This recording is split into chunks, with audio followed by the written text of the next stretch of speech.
Welcome, welcome. They say that communication is key, but miscommunication is a common occurrence every day.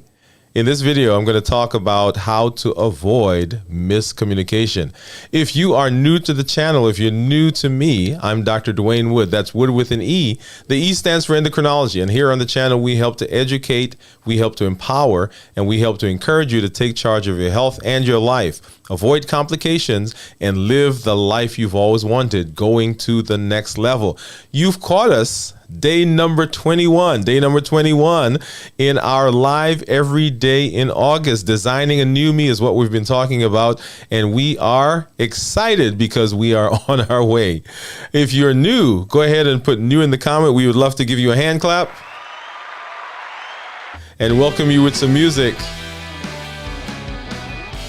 If you have questions, go ahead and put those in the chat with a Q and a colon, and we'd love to get to you and answer those questions for you. You may, if you have been on the show, and if you saw that come up on YouTube, we did this show earlier last night, and it turned out that we didn't have audio. So we're doing that again. So glad that we are here and somebody pointed that out to us.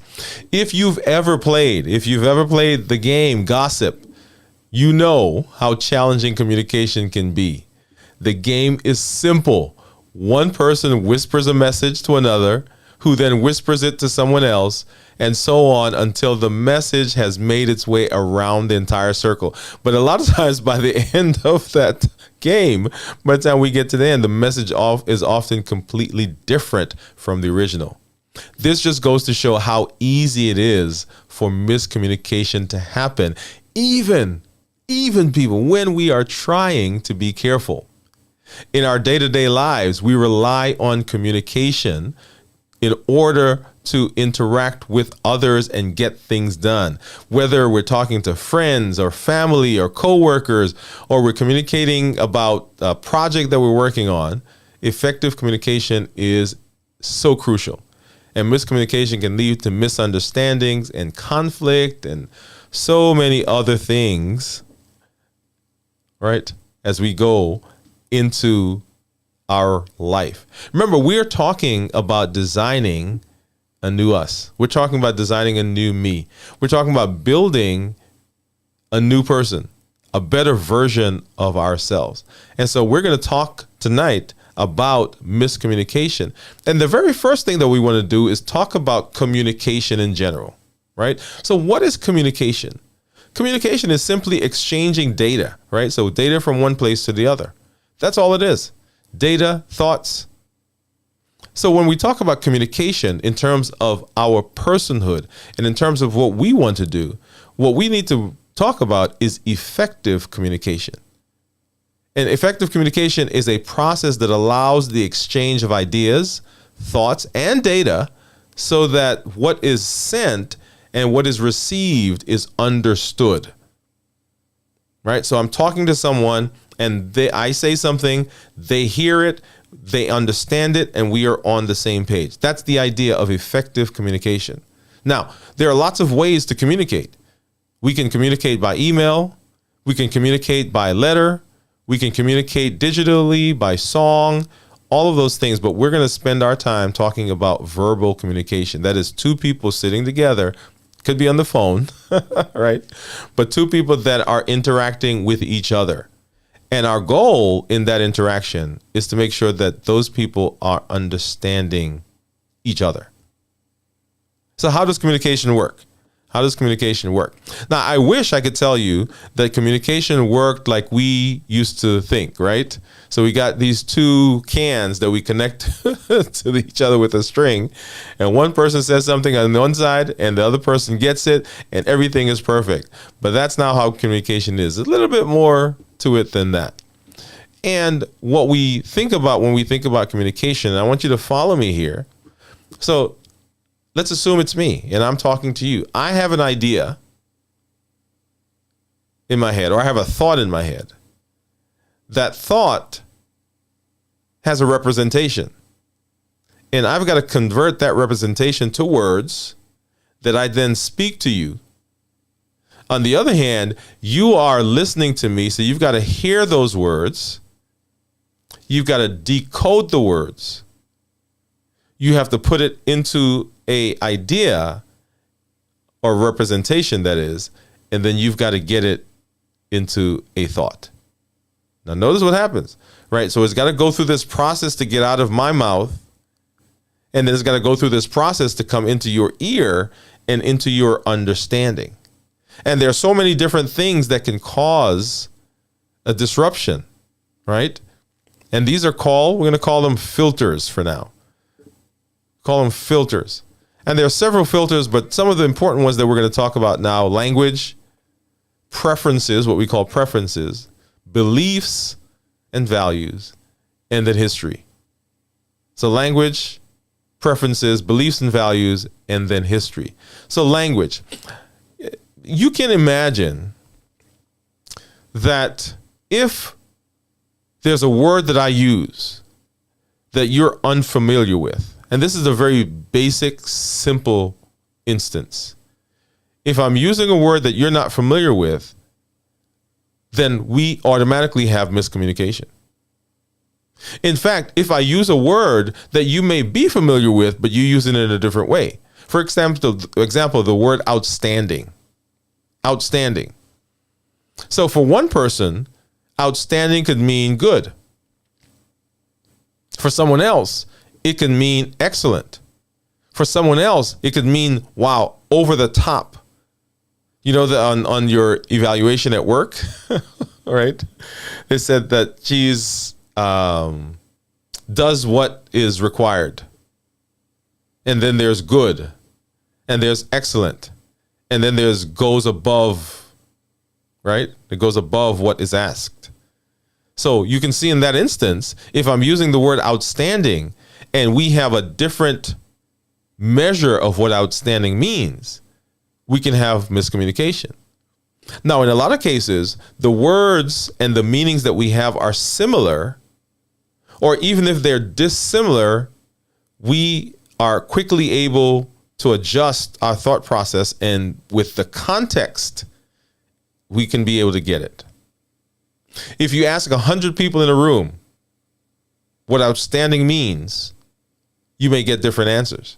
Now, let's expand that a little bit. Let's use the phrase competitive edge or competitive advantage, right? He has a competitive advantage over me. If you ask 100 people, you may get 30 to 40 different answers, depending on the person's experience with that word, with that phrase. So language. The next one is preferences. And preferences this is really the hub of our personality. These are things that describe the way that we do things, how we analyze information and situations. So some people are very detailed. If you're telling them something, they want to hear all the detail. They want to hear the dimensions of, if you're talking about a house, what are the dimensions of the house, how tall it is, how many colors it has, right? They want to hear everything. Some people just want to have the global information. We don't need all the little details. Some people just need a gestalt, right? They need just a feel.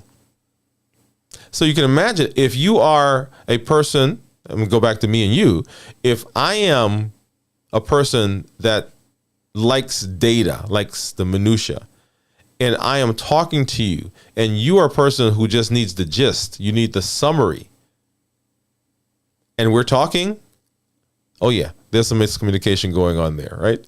So some people like those lists, some people get the gut feeling, some people need the spreadsheet to analyze everything. So preferences. The other thing, values and beliefs. Values and beliefs. So values are those things that are important to us. These are the things that drive us, right? These are the things that we say, well, I value being able to take care of my family. I value being to work on time. I value not calling out. I value my reputation. I value, right? So those are things that you value.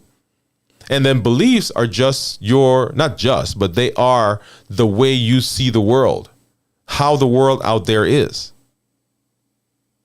And so you can imagine that for both of those values and beliefs, if we're having a conversation and our values and beliefs are different, there is room for miscommunication. Once again, we're talking about how do we avoid miscommunication. And then history. And this is a huge one, right? Because it determines or it encompasses things like memories, our experiences in the past, decisions that we've made. So if someone is talking and they're saying something, and I'm going to use the word trigger. So trigger is one of these words that they use when we talk about people's histories, right? Trauma and so forth. Or even doesn't have to necessarily be trauma. But a trigger is something that you hear, something that you see, you smell, you taste, you touch, you feel, that reminds you of something. And the important thing about trigger is that when you get a trigger, the trigger takes you back to the mindset that you had in the past. So when you're responding, you're no longer responding as you are right now. You're responding with the feelings and the ideas and the thoughts from back then when that situation happened. And so if you were in a situation that made you angry and someone says something that triggers you, you are now back in that situation and you're angry, even though the current situation doesn't warrant anger. So memories. And then decisions. Maybe you have made a decision, a good decision or a bad decision or an indifferent decision about this particular area that we're talking about. Right? Aside from us, you have been in similar situations. You've had similar conversations. You've used similar words. You've been in a similar project, a similar company. And so when we're talking now, and I say something that reminds you of that situation, then the feelings that you had, right, are like you had before. And you'll say, wait. No, the last time we did that, it didn't turn out good. Not remembering that this now is a different situation. Right? Okay. So memories and decisions. So the question is, how do we avoid miscommunication with all those things that are going on, right? Because remember those filters. The other thing is that some people learn differently, and we'll talk about that here in a minute. So the first way to avoid miscommunication is to become aware of your own ideas and biases. Just like we just talked about, those filters that we have, they affect how we communicate with each other. So that being aware of the fact that I do have some biases, being aware that I can have some ideas that are different, allows me to listen and hear what's really being said. Right? So I've got to work. That's a constant thing. And we've got to be willing and be aware of the fact that this can happen so that we're constantly allowing ourselves to evaluate. Am I seeing this the way it's being said, or am I seeing this through one of my filters? Number 2, don't assume understanding. Don't assume that the person that you're talking to understands what you're saying.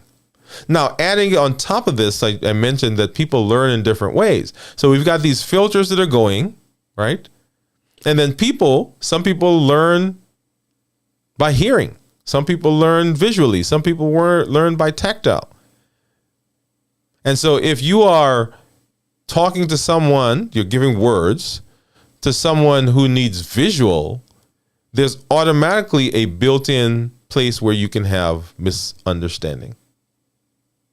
So don't assume that the understanding is being that is there.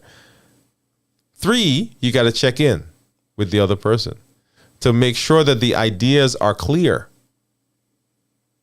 So as you are saying it, as you are giving the talk, as you are having the conversation, okay, do you understand what I'm saying? Try to rephrase it. Say it in a different way so that you are sure that that person is getting what you're saying. And then, number 4, become an expert listener. Practice the art of listening. Listening is so important. You will pick up. So you already know what your opinion is of that particular thing, right? Yeah. So you don't have to speak. The goal is to hear what the other person is saying and what they understand. And you already know where you are. Listen to what they're saying, and we can meet in the middle. But if you're trying to speak, they're trying to speak, right? No, we're not hearing each other. So become an expert listener. Wonderful, right? How to avoid. So miscommunication is frustrating, but it's also a common occurrence. The good news is that there are ways to decrease miscommunication. One of the most important, like we just talked about, is being aware of your own ideas and biases. We all see the world through our own lenses, and it's important to be conscious, right? It's important to be conscious of the fact. Additionally, it's important to try to understand where the other person is coming from. Like I just mentioned, what might seem obvious to you might not be so clear to somebody else. Being aware of this can help decrease miscommunication and make our interactions with others more successful. Remember, we are working on ourselves. We are trying to design a better me. So designing a better you. That's what we're talking about.